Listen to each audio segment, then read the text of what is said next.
The morning fog clung to the research vessel like a shroud, obscuring the horizon where the gray Atlantic waters met the equally colorless June sky. Dr. Eliza Harmon stood at the bow of the Nautilus Explorer, her weathered hands gripping the railing as the salt spray kissed her face. At 58, she had spent more than half her life searching the depths for answers to maritime mysteries. Today, however, felt different. The coordinates on her tablet matched the anomaly detected by satellite imaging 3 weeks prior, a perfect silhouette resting on the ocean floor approximately 180 miles east of Cape Cod, Massachusetts. Dr. Harmon, the ROV is prepped and ready for deployment, called Marcus Chun, her 32-year-old research assistant. His voice carried across the deck, competing with the constant hum of the ship's engines and the occasional cry of seagulls that had followed them far from shore. Eliza nodded, tucking a strand of silver-streaked hair behind her ear. Let's proceed, then. The weather window won't hold forever. The team gathered around the launch bay as the remote-operated vehicle, a sleek, yellow submersible equipped with high-definition cameras and powerful lights, was carefully lowered into the choppy waters. In the control room, Eliza settled into her chair beside Sarah Williams, the ROV pilot who had worked with her on dozens of expeditions over the past decade. Taking her down, Sarah announced, her fingers dancing across the controls with practiced precision. On the monitors surrounding them, the murky blue of the upper ocean gradually darkened as the ROV descended through the water column, passing 1,000 feet. The tension in the small control room was palpable. This expedition represented the culmination of a 3-year research grant from the Maritime Historical Society, Eliza's last chance to make a significant discovery before retirement loomed. The readings suggested they might have found the SS Meridian, a luxury passenger liner that had vanished without a trace in December 1924, taking with it 137 souls and countless unanswered questions. Approaching the seafloor, Sarah announced after nearly an hour of descent, 2,730 feet. Visibility is better than expected. The ROV's powerful lights cut through the darkness, illuminating a landscape of silt and occasional marine life. They methodically swept the area according to the search pattern Eliza had planned. 40 minutes into the search, Marcus leaned forward suddenly, pointing at one of the monitors. There. 2 o'clock. Is that structure? Sarah confirmed, already adjusting the ROV's course. Definitely man-made. As the ROV approached, the undefined shape gradually resolved into something unmistakable, the bow of a ship emerging from the silt like a ghost from another time. The vessel sat upright on the seafloor, its hull remarkably intact despite the century that had passed since its disappearance. My God, Eliza whispered, her voice barely audible. Can't be ... but it was. As the ROV circled the wreck, the name became visible through a thin layer of sediment and marine growth. SS Meridian. Incredible, Marcus breathed, his eyes wide with disbelief. Look at the condition it's in. There's hardly any deterioration. How's that possible after 100 years? Eliza didn't answer immediately, her trained eye catching details that troubled her scientific mind. The hull showed none of the expected damage from a catastrophic sinking. There were no visible signs of collision, explosion, or structural failure.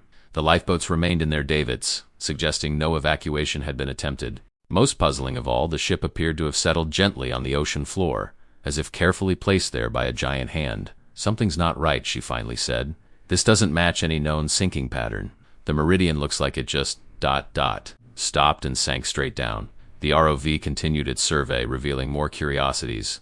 While marine growth clung to portions of the exterior, large sections of the hull remained surprisingly clean, as if the normal processes of oceanic colonization had been somehow interrupted or slowed. I want to see inside, Eliza decided. Can we access the promenade deck through that opening near the stern? Sarah navigated the ROV carefully toward the ship's rear, where a section of railing had collapsed. As the vehicle slipped through the opening, the team fell silent, watching the monitors with a mixture of scientific curiosity and unacknowledged apprehension. The interior spaces were remarkably preserved. Furniture remained in place in what appeared to be a first-class lounge. Crystal decanters still stood on a sideboard. A piano waited in the corner, sheet music open as if the pianist had just stepped away. It's like time stopped, Sarah murmured, the usual steadiness of her voice wavering slightly. As the ROV moved deeper into the ship, they found more scenes of interrupted life. A dining room with tables still set for dinner, staterooms with personal belongings neatly arranged, and most disturbing of all, no sign of human remains. Where is everyone? Marcus asked, voicing the question that hung heavy in the control room. Eliza's mind raced through the possibilities, each more unlikely than the last. A complete evacuation contradicted by the lifeboats still in place. A ghost ship scenario invalidated by the ship's location so far from established shipping lanes. An elaborate hoax requiring resources and technology beyond imagination. The radio crackled, breaking the tense silence. Captain Reynolds' voice came through, tight with concern. Dr. Harmon, We've got a weather front moving in faster than predicted. Need to recover the RO within the hour. Understood, Eliza replied, disappointment evident in her tone. Sarah, let's get one last look at the bridge before we pull out. The ROV made its way through the ship's corridors, eventually reaching the bridge. Like the rest of the vessel, it showed no signs of panic or catastrophe. Navigation equipment remained in place. The ship's log lay open on a desk, the last entry partially visible through a film of sediment. Can we get closer to that logbook? Eliza asked. Sarah maneuvered the ROV carefully, its cameras focusing on the open pages. Though blurred by time and water, some words remained legible. December 17, 1924. Position 40.2 N, 68.9 W. Weather clear. Sea calm. Strange lights observed on horizon at 2,300 hours. The rest was obscured. But those few words sent a chill through the control room. They were looking at the last recorded observations of a crew that had seemingly vanished into thin air, leaving behind only these cryptic words. We need to come back, Eliza stated firmly as the ROV began its ascent. This is just the beginning. As the Nautilus Explorer battled increasing swells on the journey back to Woods Hole, Massachusetts, Eliza sat alone in her cabin, reviewing the footage. The scientific community would demand explanations, theories, evidence. The media would crave sensationalism. Grant committees would expect preliminary findings that justified further exploration. But all she had were questions. How had a massive ocean liner sunk without a distress call? Why was the ship so perfectly preserved? And most hauntingly, what had happened to the 137 souls aboard? Her phone buzzed with an incoming text. It was from her department head at the university. News of your discovery is already leaking. Prepare for a media storm when you dock tomorrow. What can I tell him? Eliza stared at the message for a long moment, then typed her reply. Tell them we've found the SS Meridian. And tell them nothing about this makes any sense. She set her phone aside and looked out the porthole at the darkening ocean. Somewhere below those waves lay a 100-year-old mystery that defied explanation. A ship that had disappeared from the world in 1924, taking its secrets with it into the deep. And now those secrets were rising to the surface, whether the world was ready for them or not. The press conference at the Woods Hole Oceanographic Institution overflowed with journalists from around the world. Camera flashes punctuated the air like lightning as Dr. Eliza Harmon approached the podium, flanked by Marcus Chun and Sarah Williams. Behind them, a large screen displayed the first publicly released images of the SS Meridian resting on the Atlantic seafloor. What we've discovered challenges everything we understand about maritime disasters and shipwreck preservation. Eliza began, her voice steady despite her lack of sleep. The SS Meridian, which vanished without distress signals on December 17, 1924, appears to have sunk intact and has been preserved in a manner inconsistent with standard degradation patterns for submerged vessels. The questions came rapid-fire once she opened the floor. Dr. Harmon, are you suggesting foul play in the sinking? Is there any evidence of what happened to the passengers? Could this be connected to the Bermuda Triangle phenomena? Eliza raised her hands to quiet the room. We are scientists, not sensationalists. At this point, we have observations but few conclusions. What I can tell you is that we've secured additional funding for a 3-week expedition beginning next month. We'll deploy advanced imaging technology and attempt to recover certain artifacts, including the ship's log, which may provide answers. As the conference concluded, a tall man in a Navy suit approached Eliza. Dr. Harmon, Robert Garrison, Department of Naval History. He handed her a business card. I'd like to discuss your findings privately. 2 hours later, in a secluded conference room, Garrison revealed the real reason for his interest. The Navy has had classified files on the Meridian for decades. Your discovery has reopened certain questions. He slid a folder across the table. Inside was a yellowed newspaper clipping from December 18, 1924, reporting the SS Meridian as overdue. But more intriguing was a declassified Navy memo dated December 16th, one day before the ship's final log entry. Multiple vessels report unusual atmospheric disturbances in Grid Sector 7C. Investigate possibility of unauthorized testing. Testing of what? Eliza asked. That's unclear, Garrison admitted. But in the 1920s, several governments were exploring radio wave technologies, electromagnetic field generators, even weather modification. Some projects were less than well documented. The implications hung heavy in the air. Are you suggesting the Meridian was caught in some kind of government experiment? Garrison's expression remained carefully neutral. I'm suggesting that your expedition might encounter information with national security implications. The Navy would like to place 2 observers on your team. Eliza considered refusing but recognized the potential benefits of government resources. They'll follow my protocols and share all findings with my scientific team. Of course, Garrison agreed, too quickly. The expanded expedition departed 3 weeks later aboard the Resolution, a larger research vessel equipped with advanced sonar systems, multiple ROVs, and a pressurized diving bell that could reach the wreck's depth. Among the crew were Lieutenant Commander James Peterson and Dr. Lydia Novak, the Navy's observers. "I don't trust them," Marcus confided to Eliza as they watched the Navy personnel reviewing the ROV specifications, "especially not Novak. She asks too many specific questions about the ship's condition." Eliza nodded slightly. "Keep an eye on what they're interested in, but don't antagonize them. We need their cooperation." The first week of the expedition focused on detailed external mapping of the meridian. Three-dimensional sonar imaging revealed that the hull sat in a slight depression in the seafloor, as if the seabed had actually molded itself around the ship upon impact. "This is consistent with a very slow descent rate," explained Dr. Vivian Reynolds, the marine geologist Eliza had brought on for this phase, almost as if the ship was lowered rather than sinking naturally. On day 9, they deployed the diving bell with a specialized team to recover the ship's log and other critical artifacts. The tension in the control room was palpable as the bell descended, carrying 4 divers, including Lieutenant Commander Peterson, who had insisted on joining. Through the divers' helmet cameras, they watched as the team carefully entered the bridge and located the logbook. It was placed in a preservation container filled with seawater to prevent deterioration upon surfacing.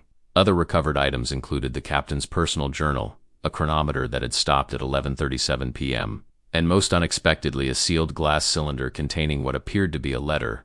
The artifacts were transferred to the ship's laboratory, where Dr.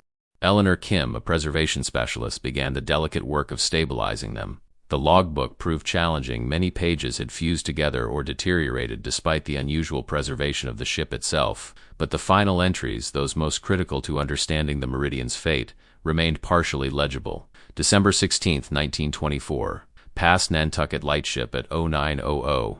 Sea conditions excellent, making 22 knots.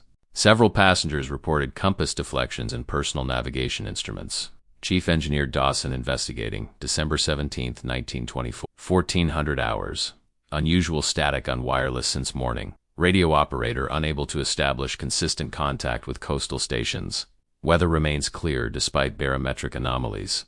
December 17, 1924. 1900 hours. Dinner service proceeding normally. Captain's table hosting Mr. Henderson and party to celebrate acquisition of illegible patents. Chief engineer reports unexplained power fluctuations. December 17, 1924. 2300 hours. Strange lights observed on horizon. Initially believed to be another vessel, but behavior inconsistent with navigation patterns. Lights appear to be illegible in formation. First Officer Merrill reports unusual illegible in the air. December 17, 1924, 2330 hours. Engine stopped without command. All electrical systems functioning erratically. Unable to restart propulsion. Wireless dead. Passengers being illegible as precaution. The air seems too illegible. The final entry trailed off into an unsteady scrawl ending mid-sentence. "This raises more questions than it answers," Eliza sighed, studying photographs of the deteriorated pages. "What about the glass cylinder?" Marcus suggested. "Maybe it contains something more definitive." Dr. Kim approached the sealed tube with extreme caution. After documenting its condition thoroughly, she carefully broke the wax seal that had kept it watertight for a century. Inside was a rolled document written in a tight, precise hand. "It's dated December 17th, 11:45 p.m., she announced, her voice hushed with the weight of history. Signed by First Officer William Merrill. The letter read, "To whoever finds this vessel. I write this in haste, as inexplicable events unfold around us.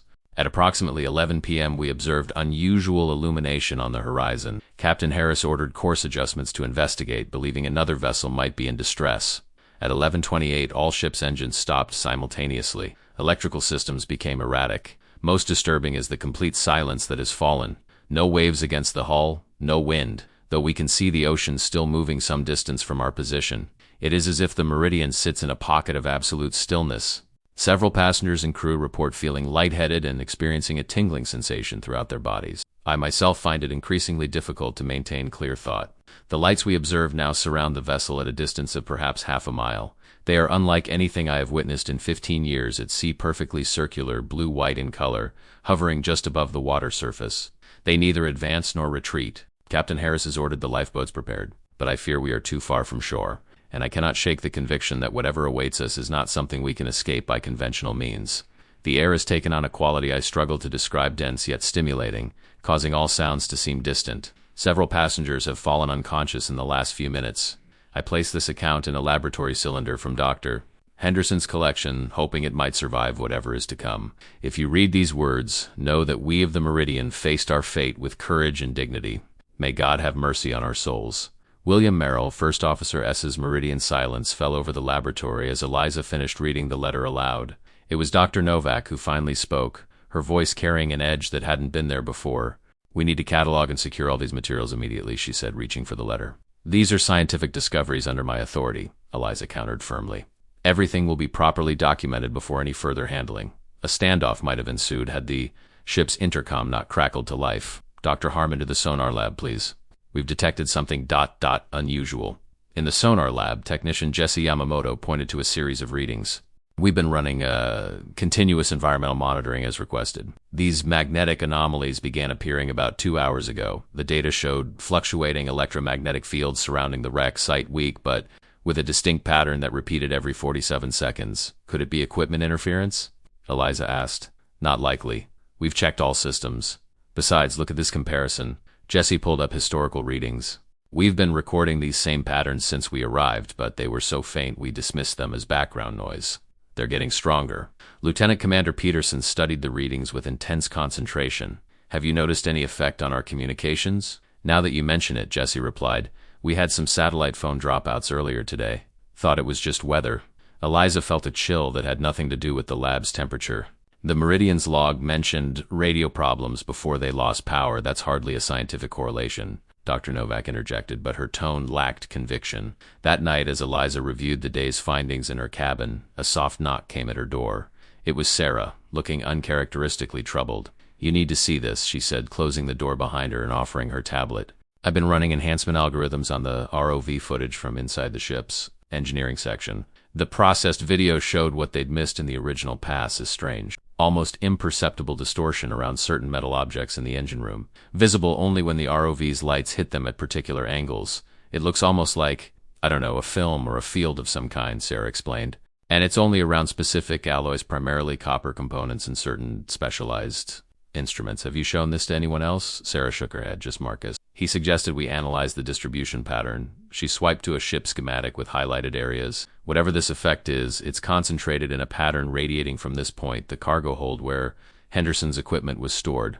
The mention of Henderson triggered Eliza's memory. The log mentioned Henderson celebrating the acquisition of patents at the captain's table. We need to find out who Henderson was and what he was transporting. Day 12 brought increasingly erratic weather. Above the wreck, sight unusual electrical storms that seemed to form and dissipate with unnatural speed. Below, the ROV teams continued their methodical documentation of the Meridian's interior spaces, focusing now on the cargo holds. Marcus had spent the night researching Henderson through historical archives accessed via satellite. Edmund Henderson, he reported during the morning briefing, British physicist and electrical engineer, studied under Thomson and Maxwell in the 1890s. By the 1920s, he'd become wealthy through various patents, but had grown increasingly secretive about his work. He displayed a grainy photograph of a distinguished-looking man with a prominent mustache standing beside laboratory equipment. Shortly before boarding the Meridian, Henderson had been in Washington, D.C., possibly negotiating with the U.S. government. There are rumors he was developing something called field displacement technology. Those scientific journals of the time dismissed it as impossible. What exactly is field displacement? Sarah asked. That's where it gets interesting, Marcus continued. The theories are vague, but they involve manipulating electromagnetic fields to alter the physical properties of matters and surely changing how objects interact with gravity and other fundamental forces. The implications hung in the air until Lieutenant Commander Peterson broke the silence. And you believe Henderson had a working prototype of such technology aboard the Meridian? I'm not suggesting anything, Marcus replied carefully. I'm reporting historical facts. But it would explain some of our observations. The day's ROV mission targeted cargo hold B, where ship manifests indicated Henderson's equipment had been stored. As the vehicle navigated the narrow corridors leading to the hold, the transmission began experiencing interference static cutting across the video feed, momentary losses of control functions. Something's affecting the ROV, Sarah reported, her fingers working the controls with increasing frustration. It's getting worse the closer we get to the hold. On screen, through bursts of static, they glimpsed the cargo hold door partially open, as if someone had been in the process of entering or leaving when the ship went down. The ROV pushed through the opening, its lights illuminating the interior and strobing flashes as the video feed deteriorated. What they saw in those flickering glimpses defied easy explanation. At the center of the hold stood a large device resembling a combination of a radio transmitter and an electrical generator, but with components unlike any contemporary technology of the 1920s. Around it, Smaller instruments were arranged in a precise circular pattern. Most striking of all was the visible distortion surrounding the central device, a shimmer in the water, like heat waves rising from hot pavement. "Are you seeing this?" Eliza breathed. Before anyone could respond, the ROV's feed cut out completely. Simultaneously, the ship's lights flickered, and several monitoring systems went offline momentarily. "Pull the backup ROV," Eliza ordered once systems stabilized. "Something down there is still active after 100 years, and I want to know what it is." That evening, the atmosphere aboard the Resolution had grown tense. The weather continued to deteriorate, with the captain reporting unusual compass variations and intermittent radar glitches. Several crew members complained of headaches and difficulty concentrating symptoms, disturbingly similar to those described in First Officer Merrill's letter. In the main lab, Eliza found Lieutenant Commander Peterson and Dr. Novak in an intense discussion that abruptly ceased when she entered. Dr. Harmon, Peterson acknowledged stiffly. "We've been reviewing the situation. Given the equipment malfunctions and weather conditions, the Navy recommends terminating this expedition immediately." Eliza studied their faces, noting the tension in their postures. "You know something you're not sharing," she stated flatly. "This isn't about weather or equipment failures." After a lengthy pause, Dr. Novak sighed. "The phenomena you're documenting bear striking similarities to classified incidents recorded by the Navy throughout the 20th century. The magnetic anomalies, electrical disruptions, and even the specific pattern of psychological effects have been observed before." "Where? When?" "That remains classified," Peterson interjected. "But what I can tell you is that the Navy has been studying these phenomena since the 1940s, with limited understanding of their origin or mechanics." "You think whatever happened to the Meridian in 1924 is happening again?" Eliza realized, the implications settling like a weight on her chest. "We can't be certain," Novak replied carefully, "but the escalating pattern of anomalies concerns us greatly. For the safety of this vessel and crew, we strongly advise returning to port immediately." Eliza considered her options. Scientific curiosity demanded pushing forward, but responsibility for her team's safety countered that impulse. "We'll deploy one more ROV tomorrow morning," she decided. "A quick, targeted mission to collect samples from that device in the cargo hold. Then we'll reassess based on conditions." The next morning brought an eerie calm. The sea had flattened overnight with barely a ripple disturbing its surface. The sky hung gray and still, without wind. Most unnerving was the silence. The normal sounds of the ocean, the constant background noise of waves against the hull, had diminished to near nothingness. In the ROV control room, the tension was palpable as the backup vehicle descended toward the Meridian. This mission carried a specialized sampling arm designed to collect material from the mysterious device without disturbing it significantly. "Approaching the wreck now," Sarah reported, her usual confidence tempered by the previous day's events. "No interference yet."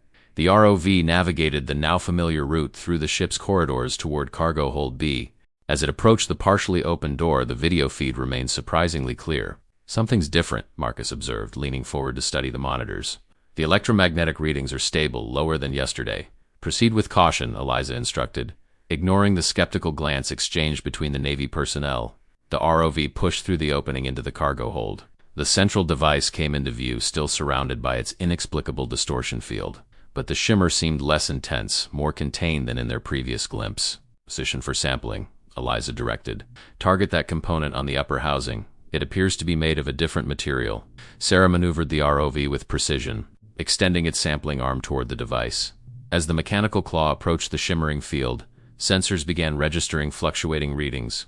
"Electrical activity increasing in the target area," Marcus warned. "The field is responding to our presence." On screen, the shimmer around the device intensified, pulsing with increasing frequency. The ROV systems began reporting errors, but Sarah maintained control, guiding the sampling arm through the distortion.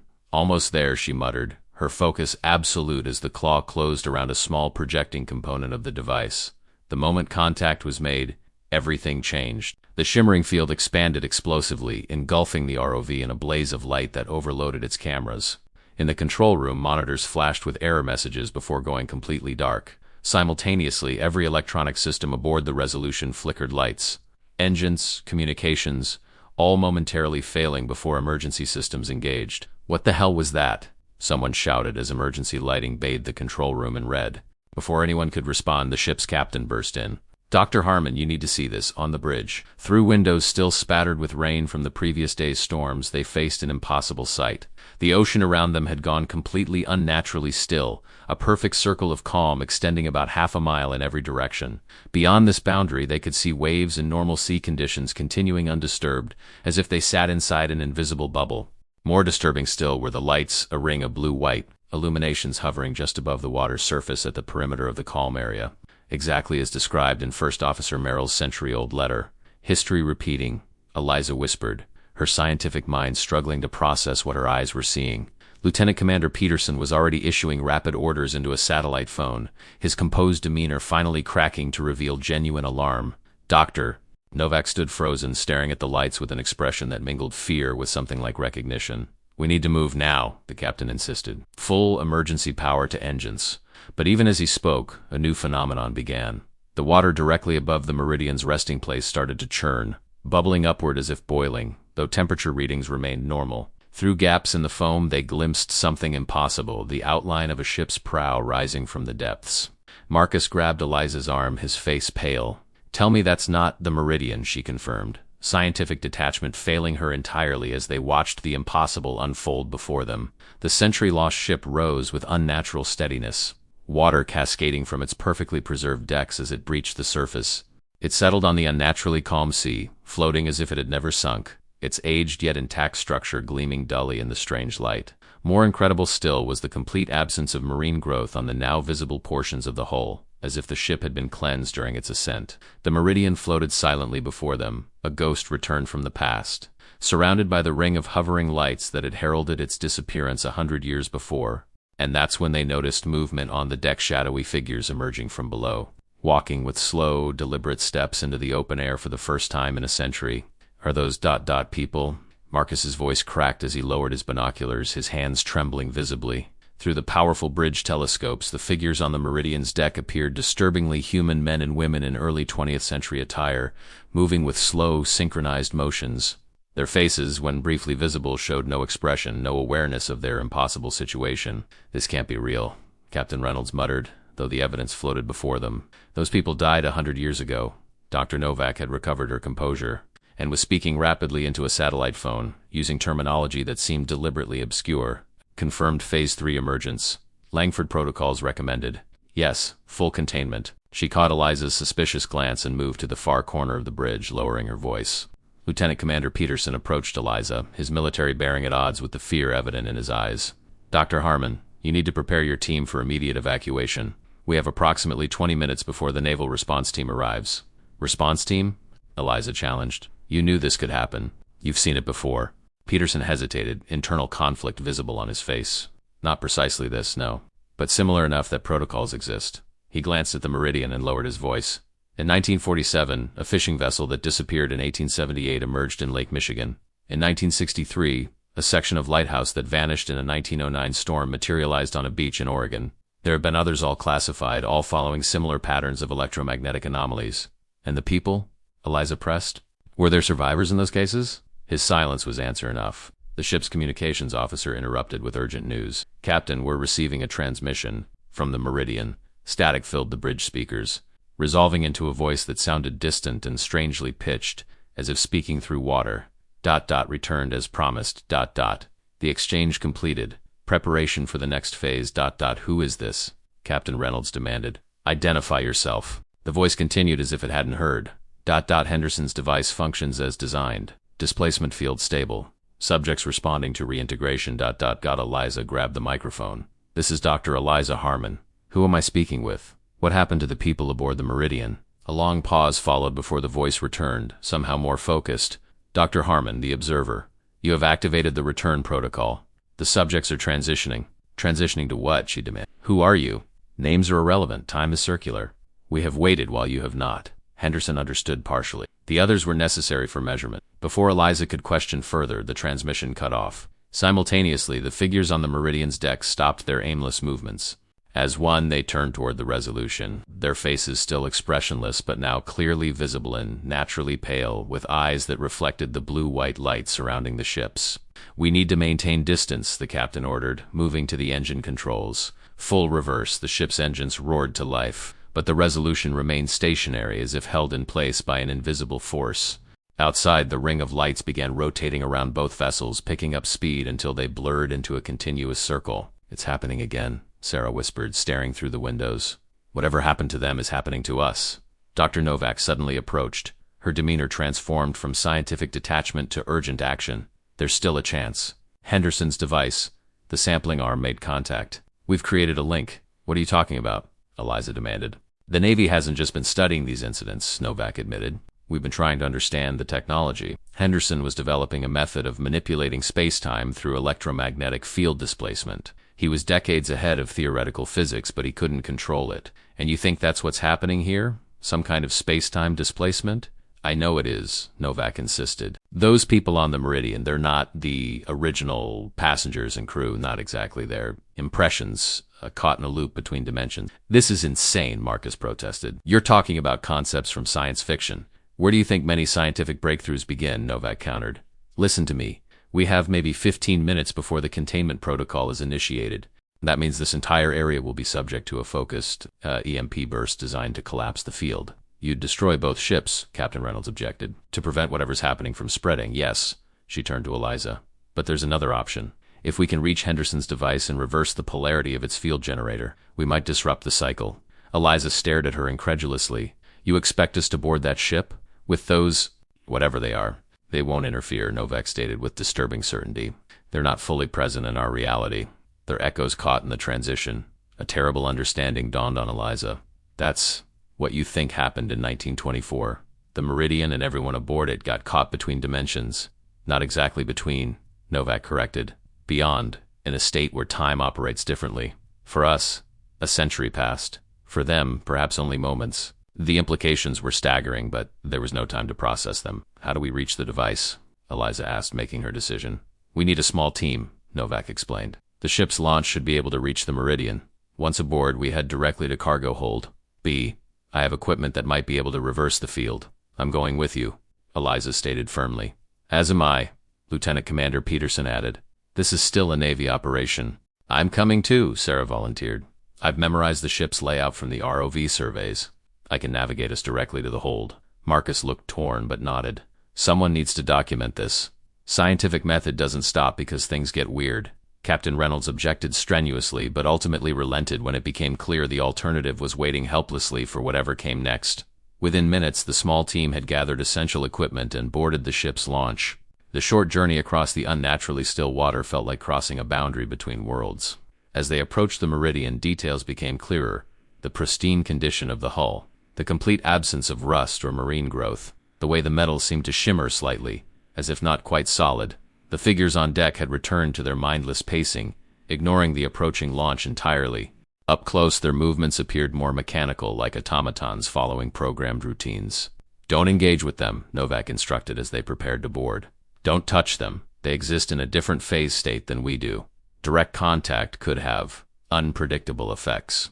They secured the launch to the Meridian's boarding ladder and climbed aboard one by one. Standing on the deck of a ship that had vanished a century ago, surrounded by walking echoes of long-dead passengers, stretched the boundaries of scientific rationality to breaking point. This way, Sarah directed, leading them toward a hatch that would take them below decks. As they moved, the figures parted around them, never acknowledging their presence, but never colliding with them either. Below decks. The interior of the Meridian matched what they'd seen through ROV cameras, perfectly preserved spaces showing no signs of water damage or deterioration. Electric lights glowed in sconces along the corridors, despite the impossibility of a functioning power system. The preservation is part of the field effect, Novak explained as they hurried through the ship. Henderson's device creates a bubble of altered spacetime where normal physical processes decay. Oxidation, even biological processes operate differently or not at all. And the people? Marcus asked, unable to hide his distress as they passed more of the expressionless figures in the corridors. Caught in the transition state, Novak replied, neither fully here nor fully ... elsewhere. You keep saying elsewhere, Eliza noted. But you mean Elsewhere, don't you? This is about time, not just space. Novak's silence was confirmation enough. They reached the corridor leading to cargo hold B, where they had last seen Henderson's device through the ROV cameras. The door stood fully open now, not partially ajar as before. From within, a pulsating blue-white glow spilled into the corridor, the same color as the lights surrounding the ships. The field is fully active, Peterson observed grimly. Are you sure we can approach safely? No, Novak admitted, but the alternative is certain. Inside the hold, Henderson's device had transformed. What had appeared through ROV cameras as a strange hybrid of 1920s technology and something more advanced now pulsed with energy, components rotating and realigning themselves continuously. Quote, the shimmering distortion they'd observed had expanded to fill most of the chamber, dense enough near the center to obscure the device itself. It's further in the transition than I expected, Novak murmured, removing specialized equipment from her backpack. We need to work quickly. She assembled what appeared to be a modified electromagnetic pulse generator, connecting components with practiced efficiency. This will temporarily disrupt the field harmonics, creating a window for manual adjustment of the device's core parameters.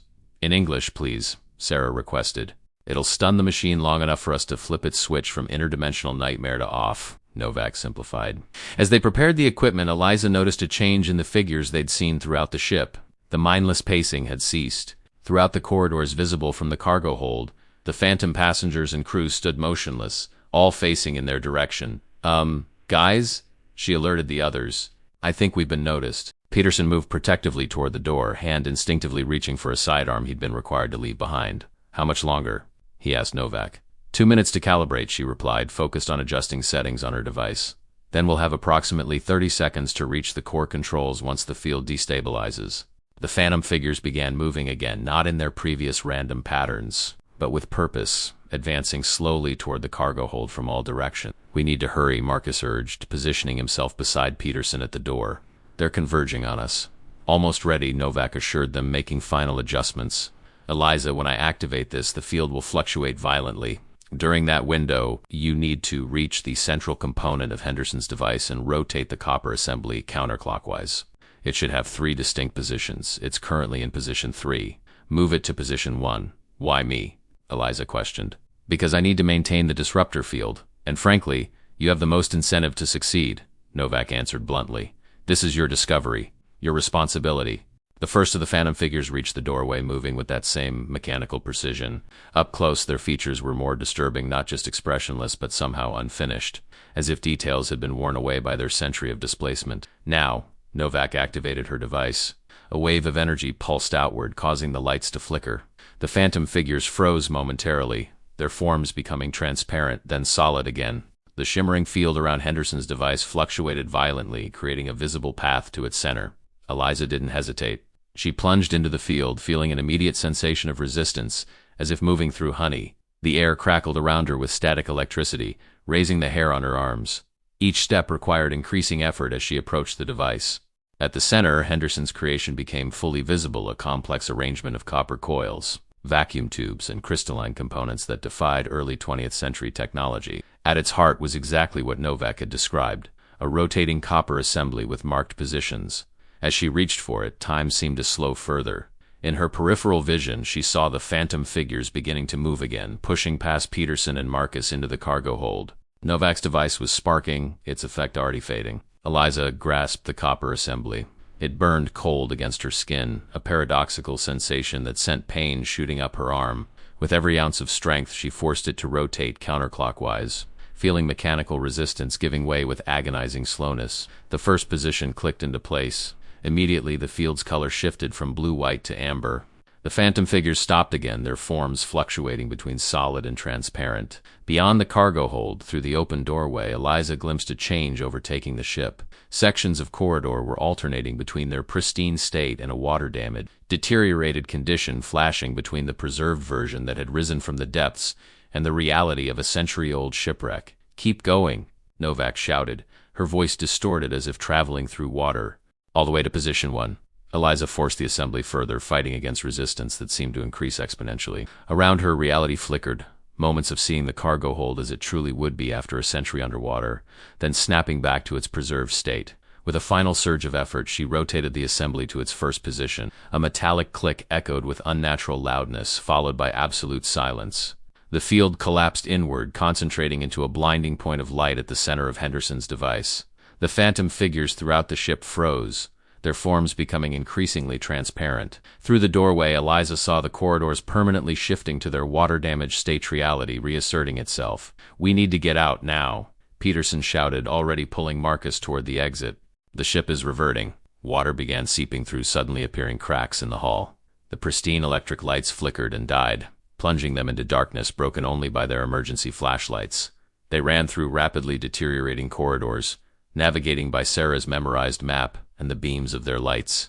Around them, the phantom figures faded entirely, leaving only empty spaces where they had stood. The ship groaned with the pressure of the ocean preparing to reclaim it. As they reached the deck, they faced a transformed scene. The unnaturally calm circle had disappeared, replaced by normal ocean conditions with waves buffeting the increasingly unstable Meridian. The ring of lights had vanished. In the distance, the Resolution floated freely again. Emergency spotlights trained on them. The launch. Sarah pointed to where they had secured it, now hanging precariously as the Meridian began to list. They scrambled aboard the small boat just as the deck beneath them tilted sharply. Peterson started the engine, maneuvering away from the sinking vessel with seconds to spare. Behind them, the SS Meridian surrendered to physics and time, sliding beneath the waves once more, this time in accordance with natural laws. Aboard the Resolution, Captain Reynolds greeted them with undisguised relief. The Navy vessels turned back, he reported. Whatever they were planning to do, they've called it off. The field collapsed, Novak confirmed, her professional demeanor returning now that immediate danger had passed. The cycle has been broken. In the days that followed, as the Resolution made its way back to port, the team worked to document and understand what they had experienced. The recovered artifacts, the logbook, chronometer, and First Officer Merrill's letter remained. Physical evidence that the Meridian had indeed existed and vanished in 1924. But the photographs and videos of the Horizon ship, the Phantom passenger, and Henderson's device all showed only static or blank footage, as if something had erased them from digital memory while leaving the human witnesses' recollections intact. The night before reaching port, Eliza found Novak alone on the deck, staring at the stars with an expression of profound weariness. "You're going to classify everything, aren't you?" Eliza asked without preamble. Novak didn't bother denying it. "Some truths are too disruptive. The world isn't ready to understand that reality is more flexible than we've believed," Henderson knew, Eliza noted. 100 years ago, he had already discovered what modern physics is just beginning to theorize. "And look what it cost," Novak replied. 137 souls caught in a loop between dimensions for a century. Some knowledge comes at too high a price.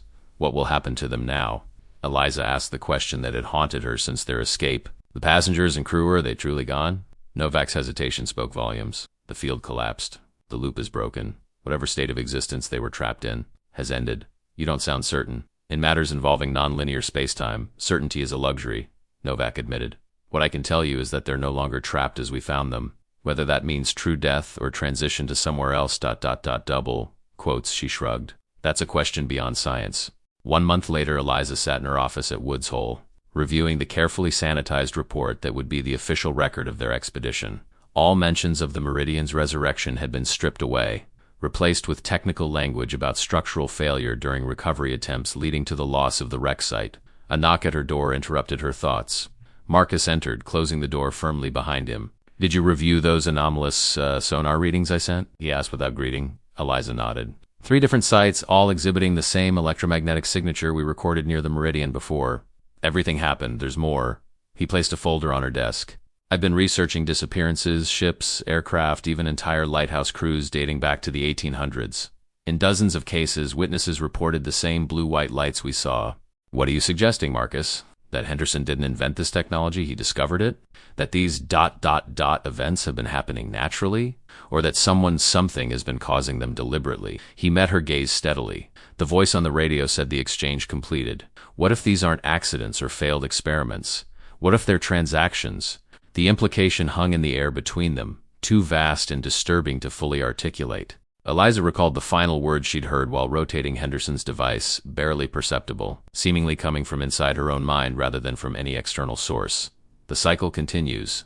The observers become the observed. Time is circular. She hadn't shared this with anyone, not even Marcus. Some truths were indeed too disruptive, not because the world wasn't ready, but because once known they could never be unknown. "What do you want to do?" she asked finally. Marcus gestured to the folder.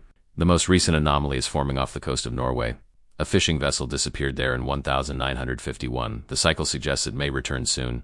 Eliza considered everything, her academic reputation, the classified warnings, the phantom passengers with their empty eyes. Then she thought of Henderson, a man a century ahead of his time, who had glimpsed something beyond human understanding and tried to harness it. "Book the flights," she decided. "Some mysteries demand witnesses, even if solutions remain beyond our reach." Outside her window, the Atlantic stretched to the horizon, its surface placid under the afternoon sun. Beneath those waves lay countless secrets, some natural, some human, and perhaps some belonging to neither category. The SS Meridian had returned to the depths with most of its mysteries intact, a century-old ghost ship that had briefly crossed back into the world of the living. But the questions it raised remained. rippling outward like waves from a stone cast into still water waves that might eventually reach shores far beyond the boundaries of conventional science. And when they did, Eliza intended to be there, a witness to the moment when the impossible became merely unexplained. 6 months later, the North Sea churned beneath a slate-gray January sky. The research vessel Aurora pitched in the heavy swells, its reinforced hull designed for the punishing conditions of the Norwegian coastline in winter. On the bridge, Eliza studied the navigation display with growing certainty. The electromagnetic signatures are intensifying, she confirmed, pointing to the fluctuating readings. Same pattern as the meridian, but stronger. Whatever's happening here is building toward a critical point. Beside her, Marcus checked their position against historical records. We're exactly where the Freya disappeared in 1951. Norwegian fishing vessel, crew of 12, vanished during clear weather. No distress call. Their expedition had officially been classified as an environmental anomaly assessment, vague, enough to secure funding without attracting undue attention. The real purpose remained known only to a select few. They were waiting for another ship to return from wherever the Meridian had been. The Norwegian authorities had granted research permissions with surprising ease. To Azili, Eliza had thought, until she met their liaison, Dr. Eric Lindstrom. The aging oceanographer had revealed his grandfather had been aboard the Freya when it vanished. For 75 years, his family had maintained records of strange occurrences in these waters, building a case file remarkably similar to what Eliza and Marcus had compiled. Dr. Harmon called the ship's first officer. Dr. Lindstrom requests your presence in the observation lab. The subsurface cameras have detected something. In the cramped lab space, Dr. Lindstrom stood before a wall of monitors, his weathered face illuminated by their blue glow. Look, he directed simply, pointing to the central screen. The underwater camera showed a section of seafloor approximately 400 feet below them. What had caught Lindstrom's attention was immediately obvious. A perfect circle of seabed where all marine life had vanished, leaving an unnaturally clean patch of sand roughly 60 feet in diameter. It wasn't there an hour ago, Lindstrom explained. The camera was monitoring a colony of cold-water corals in that exact location. They're simply gone, along with everything else. As they watched, the circle expanded, visibly, its edge moving outward like a ripple. Within the growing perimeter, the water itself appeared different, clearer, somehow more static than the surrounding sea. It's beginning, Eliza murmured. It's like with the Meridian. Lindstrom looked at her sharply. You've seen this before. Similar phenomena, yes. Dr. Lindstrom, I need to be completely honest with you. We believe your grandfather's ship is about to return. The old man's expression shifted from scientific curiosity to something far more personal. Return?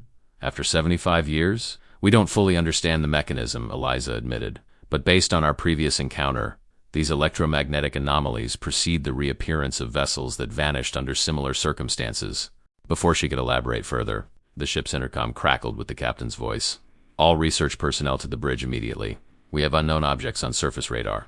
From the bridge windows, they stared in stunned silence at a sight both expected and impossible.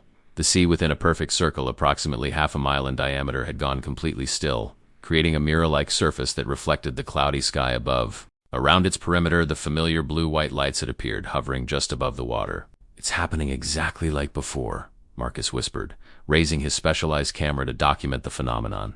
Not exactly, Eliza corrected, pointing to subtle differences. The lights are arranged in a double ring this time, and they're pulsing in a different sequence. I think each event has its own signature, Doctor. Lindstrom stood transfixed, his scientific detachment crumbling in the face of the inexplicable. The Freya, he breathed. My grandfather... Goddell quotes as if summoned by his words. The center of the calm circle began to bubble and churn. Slowly, with the same unnatural steadiness they had witnessed with the Meridian, a vessel began to rise from the depths. Not the massive luxury liner of their previous encounter, but the more modest form of a mid-century fishing trawler. The Freya emerged fully, settling on the unnaturally calm surface with barely a ripple. Like the Meridian before it, the vessel showed no signs of its 75 years beneath the waves. Its hull remained sound, its paint only slightly faded, its equipment intact. We need to board it, Lindstrom stated, his voice leaving no room for argument. I've waited my entire life for answers, Doctor. Lindstrom, Eliza cautioned, we don't know if conditions aboard are the same as what we encountered with the Meridian. The phenomenon appears similar but not identical. All the more reason for scientific investigation, he countered. My team has prepared for this possibility. We have equipment specifically designed to measure space-time distortions. Eliza exchanged glances with Marcus. They had come to witness exactly this event, yet now faced the same difficult decision they'd confronted months earlier, whether to place themselves directly in the path of forces they barely comprehended. We'll need a small team, she decided. Minimal equipment. Quick assessment only. The captain objected strenuously, citing the dangerous sea conditions and unknown risks. But when Eliza revealed the classified Navy protocols for these phenomenon information, she technically shouldn't possess. He reluctantly authorized a single launch with strict time constraints. The small boat fought against the increasingly choppy seas outside the calm circle. As they crossed the boundary, the change was immediate and disorienting, from violent motion to absolute stillness in the space of a heartbeat. The sounds of wind and waves cut off as if someone had closed a door, leaving only the gentle hum of the launch's motor echoing unnaturally in the stillness. Dr. Lindstrom led the four-person team, which included Eliza, Marcus, and a Norwegian marine biologist named Dr. Astrid Keller, who specialized in environmental anomalies. As they approached the Freya, Eliza noted key differences from their experience with the Meridian. No figures on deck, she observed, and the vessel itself appears more solid somehow. The Meridian had a shimmering quality as if it wasn't fully materialized. Lindstrom nodded grimly. Different stage of the process, perhaps, or a different process entirely. They secured the launch alongside the fishing vessel and boarded cautiously. The deck creaked beneath their feet, a normal sound that nonetheless heightened the sense of unease. Everything appeared functional but abandoned, with fishing equipment still arranged as if ready for use. The wheelhouse first, Lindstrom directed, moving with the determination of a man fulfilling a lifelong mission. Inside the small cabin that served as the ship's bridge, they found the first evidence that the Freya's experience had differed from Meridian's. The logbook lay open on the chart table, the final entry dated January 17, 1951, surrounded by strange lights. Radio dead. Something is happening to the water around us. God help us. More telling was the condition of the cabin. Signs of panic were evident in the disarranged equipment. A broken gauge on the control panel, a mug of coffee spilled across navigation charts. They knew something was happening, Marcus observed. They tried to respond. Check below, Lindstrom instructed, his scientific objectivity reasserting itself. We need to determine if the entire vessel has been preserved in the same condition. The living quarters revealed more signs of interrupted activity, personal belongings abandoned mid-use. Meals half-eaten, one bunk with a book still open as if the reader had just stepped away. But unlike the Meridian, there were no phantom figures, no echoes of the missing crew. Dr. Keller had brought specialized equipment to analyze the environment. The air composition is normal, she reported, checking readings. But there's an electromagnetic field permeating everything, similar to but distinct from Earth's natural field. It's almost as if the ship exists in a bubble of slightly altered physical laws. Any sign of what might have caused this? Eliza asked. On the Meridian, we found experimental technology that may have triggered the event. Keller shook her head. Nothing obvious. This was a standard fishing vessel with typical equipment for its era. Lindstrom had moved to the small galley area, where he stood staring at a framed photograph on the wall. His hand trembled slightly as he reached for it. My grandfather, he explained, removing the photo from its frame, and the crew of the Freya. This was taken just weeks before they vanished. The image showed 12 men standing proudly on the deck, their faces expressing the weathered confidence of experienced fishermen. Lindstrom pointed to a tall man standing at the center. Henrik Lindstrom. I was born 6 months after he disappeared. My grandmother never gave up hope he would return. The personal connection brought a new dimension to their scientific investigation, a reminder that beyond the physics and anomalies lay human lives interrupted, families left without closure. Marcus had been methodically photographing every section of the ship. Dr. Harmon, he called from the cargo hold, you should see this. In the vessel's largest internal space, where fish would normally be stored for transport, they found something entirely unexpected. The hold had been emptied of its normal equipment and repurposed. The walls were covered with intricate drawings, swirling patterns intermixed with mathematical equations and diagrams of cosmic phenomena. This wasn't in any of the historical records, Lindstrom breathed, staring at the transformed space. The Freya was a simple fishing vessel. At the center of the hold stood what appeared to be a crudely constructed device, components cannibalized from the ship's equipment assembled into something resembling a transmitter. Handwritten notes surrounded it, many in Norwegian, but some in what appeared to be mathematical notation beyond conventional understanding. Dr. Keller carefully photographed the notes, translating as she worked. It says, "They came through the lights. They showed us the equations. The doorway works both ways." Who is they? Marcus wondered aloud, a chill running through him despite the hold's normal temperature. Eliza studied the device with growing unease. This is different from Henderson's machine on the Meridian, but there are conceptual similarities. See these coiled components? They're arranged to generate an electromagnetic field. But this looks like it was built after whatever initial event occurred. You mean they were trying to communicate with whatever took them, Marcus realized. Or return home, Lindstrom suggested quietly. A sudden vibration ran through the ship, subtle but unmistakable. Simultaneously, Dr. Keller's instruments began emitting warning tones. The field is intensifying, she reported urgently. Energy readings are spiking throughout the vessel. Through the hold's small porthole, they could see the ring of lights outside beginning to move faster, their colors shifting toward a deeper blue. The unnaturally calm water around the ship had started to ripple with energy. We need to leave, Eliza decided immediately. The phenomenon is entering a new phase. As they hurried back toward the deck, another, stronger vibration shook the Freya. Equipment began falling from shelves, and the lights in the corridors, somehow still functional after 75 years, flickered ominously. They reached the deck to find conditions deteriorating rapidly. The circle of calm water was shrinking, with normal sea conditions encroaching from the perimeter. The double ring of lights had contracted, now circling much closer to the vessel. The launch, quickly, Lindstrom urged, leading them to where they had secured their boat. As they prepared to board, a new phenomenon manifested directly above the Freya. The cloudy sky appeared to fold inward, creating a vortex-like distortion that perfectly mirrored the circumference of the calm water below. Within this aerial disturbance, stars became visible, not the stars of Earth's night sky, but an unfamiliar constellation pattern that should not have been visible in daylight, or perhaps at all from Earth. It's opening, Eliza realized, scientific training failing to suppress her instinctive fear. A doorway of some kind. From the vortex, a column of intensely bright light descended toward the ship. Unlike the blue-white illumination that surrounded them, this light had a quality that hurt the eyes to observe directly, not merely bright, but somehow wrong, as if conforming to optical physics slightly different from Earth's natural laws. "Go!" Eliza shouted, pushing the others toward the launch as the light engulfed the forward section of the Freya. They scrambled aboard the small boat, Marcus starting the engine before they were fully settled. As they pulled away, the phenomenon accelerated dramatically. The ring of lights contracted into a tight circle around the fishing vessel, spinning with impossible speed until they blurred into a continuous band of energy. The column of light connecting the sky vortex to the ship pulsed rhythmically, each pulse sending a visible wave through the air that distorted everything it passed through, like heat waves over hot pavement but far more pronounced. From the relative safety of 50 yards distance, they watched as the Freya began to rise from the water, not floating but levitating, water streaming from its hull as it was drawn upward toward the vortex. "My God," Dr. Keller whispered, her scientific detachment completely abandoned. "It's taking the ship." As the vessel rose higher, the distortion in the air around it increased until the Freya's outline became indistinct, its solid form seeming to dissolve into the light. In a final silent flash that temporarily blinded them, both ship and vortex vanished. When their vision cleared, they faced normal sea conditions, angry waves beneath a cloudy Norwegian sky, with no evidence that anything extraordinary had occurred. Even the instruments Dr. Keller had been monitoring showed only typical environmental readings, as if the anomalous conditions had never existed.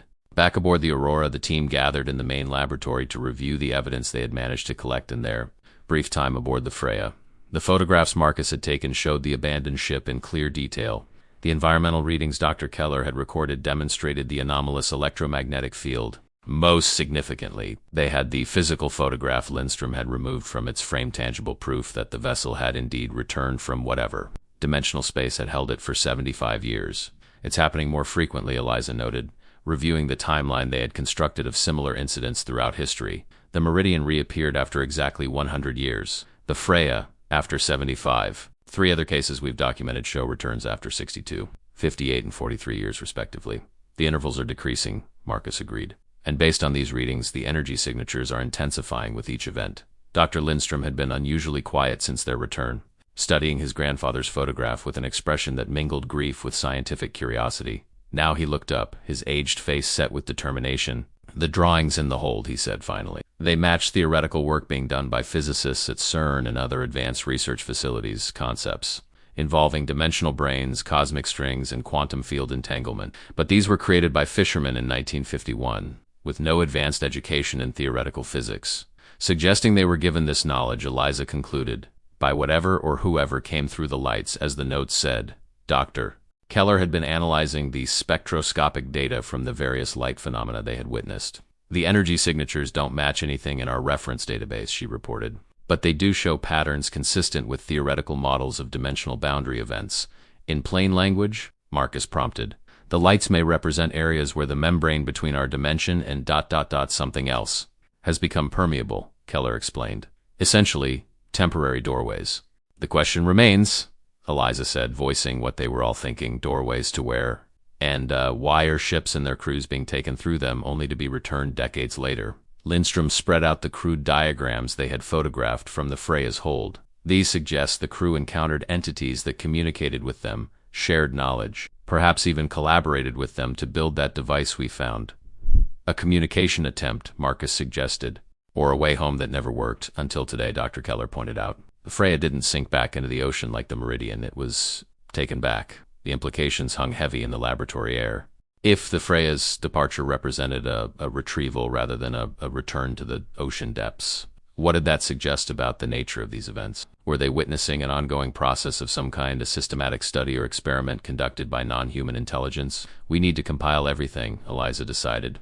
Every documented case, every similar electromagnetic anomaly, every unexplained disappearance with matching characteristics. There's a pattern here we're not seeing yet. 3 months later, Eliza stood before a secure conference room in a nondescript government building outside of Washington, D.C. The audience was small but significant representatives from naval intelligence, DARPA, and several international scientific agencies.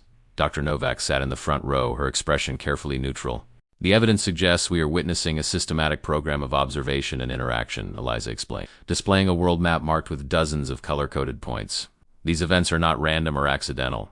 They follow patterns in both space and time that indicate purposeful activity. She advanced to the next slide, showing a timeline of documented disappearances and returns. The interval between disappearance and return is decreasing consistently. Early cases show gaps of 100 to 120 years. Recent cases show intervals of 40 to 75 years. The mathematical progression suggests we will soon see returns occurring within 20 to 30 years of disappearance. And the significance of this decreasing interval? Asked a silver-haired man who had been introduced only as the director. It suggests an acceleration of whatever process is being conducted, Eliza replied. Based on our analysis of the Meridian and Freya cases, we believe these events represent a form of long-term study vessels and their crews are being removed to another dimensional space where time operates differently, subjected to observation or interaction, and then returned. For what purpose? A DARPA representative challenged. That remains unclear, Eliza admitted. But the evidence from the Freya suggests communication or knowledge transfer is one component.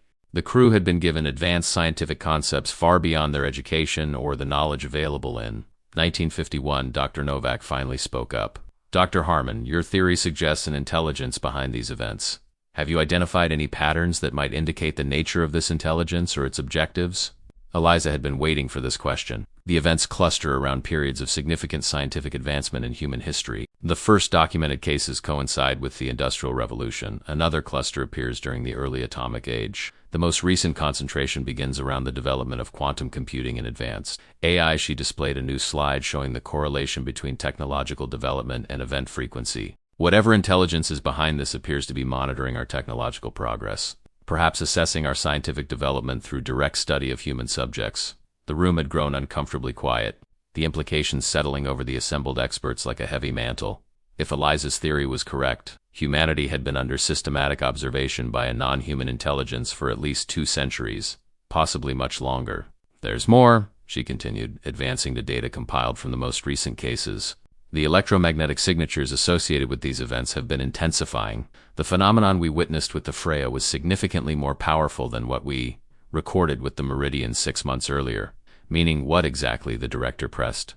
Meaning the boundary between our dimension and wherever these ships are being taken is becoming increasingly permeable, Eliza explained. The doorways are opening more frequently, more silly, and with greater energy transfer. She paused, knowing her next statement would cross the line from scientific analysis into speculation. Based on the mathematical progression, we project that within approximately 18 months, the threshold energy required to create a stable interdimensional passage will be reached naturally at several locations worldwide. You're suggesting a permanent opening, Dr. Novak stated flatly. Multiple permanent openings, Eliza corrected. Not limited to ocean environments. Our models show potential formation zones in the upper atmosphere, deep ocean trenches, and several terrestrial locations with unusual electromagnetic properties. The director leaned forward, his expression grave. And what, in your assessment, would be the consequences of such openings? Eliza met his gaze steadily. Unknown. But the pattern of observation suggests a preparatory phase coming to completion. These events may represent reconnaissance preceding a more direct form of contact. 1 year later, Eliza stood on the observation deck of a research platform hastily constructed in the South Pacific. Below, the ocean surface rippled with familiar blue-white energy, permanent anomaly that had formed exactly where her calculations had predicted, precisely on the timeline she had projected. The phenomenon had stabilized 2 months earlier, maintaining a constant diameter of approximately 300 feet. Unlike the temporary events they had witnessed previously, this disturbance showed no signs of dissipating or concluding. Continuous monitoring had detected regular energy pulses emanating from its center, following patterns consistent with deliberate communication attempts. The DECODE team has identified 97 distinct message patterns, Marcus reported, joining her at the railing. They believe they've established basic syntax for approximately 30% of them. Any semantic content yet? Eliza asked, not taking her eyes from the swirling energy below. Preliminary, Marcus replied cautiously, but certain patterns appear consistently in contexts, suggesting concepts like exchange, return, and completion. The linguists are comparing it with the mathematical notations found on the Freya. Similar, permanent anomalies had formed at 6 other locations worldwide, each one appearing exactly on schedule according to the mathematical model Eliza and her team had developed. An unprecedented global scientific effort had mobilized in response. With research platforms established at each site, Dr. Novak approached from the communications center, tablet in hand. We're detecting a new energy signature, she announced without preamble. All 7 sites are showing synchronized activity. Something's happening. As if in response to her words, the swirling energy below intensified, its color shifting toward a deeper blue tinged with violet. The familiar ring pattern expanded suddenly, doubling in diameter within seconds. Alarm klaxons sounded across the platform as monitoring systems detected unprecedented energy levels. Personnel moved with practiced efficiency to predetermined safety positions, though what might constitute safety in the face of an interdimensional event remained theoretical at best. Look there. Marcus pointed to the center of the anomaly, where the water had begun to bulge upward, forming a perfect dome that rose steadily from the surface. As the dome reached approximately 30 feet in height, its surface transformed from water to a substance that resembled liquid metal, reflective yet constantly moving with patterns that suggested complex calculations visualized in physical form. The dome's peak flattened and then inverted, creating a funnel-like structure extending down into the water. Within this inverted cone, light behaved differently, bending and refracting in ways that defied conventional physics. It's a controlled formation, Dr. Novak observed, her scientific detachment momentarily overcoming apprehension. The energy is being deliberately shaped. A beam of intense white light shot upward from the center of the formation, piercing the clouds above the platform and continuing beyond visible range. Satellite imagery would later show the beam extending into low Earth orbit before terminating. For several tense minutes, the configuration remained stable, the inverted cone, the surrounding ring of energy, the beam extending skyward. Then, without warning, the entire structure pulsed 3 times in rapid succession. From the inverted cone emerged an object, not a ship as they had half expected, but a perfectly spherical craft approximately 20 feet in diameter. Its surface displayed the same liquid metal appearance as the cone, with similar mathematical patterns flowing across it in constant motion. The sphere rose from the water with deliberate slowness, hovering approximately 50 feet above the surface. No propulsion system was visible.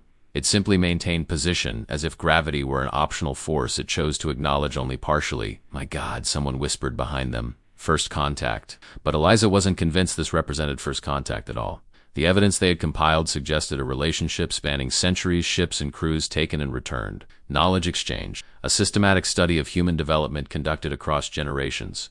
This wasn't first contact. This was the culmination of a long-term process whose purpose remained unknown. As they watched in stunned silence, the sphere began emitting a series of light pulses, complex patterns that matched exactly the communication sequences the DECODE team had been studying. On monitoring screens throughout the platform, computers worked furiously to apply the partially developed translation algorithms. A preliminary interpretation appeared on Elisa's tablet. Cycle complete.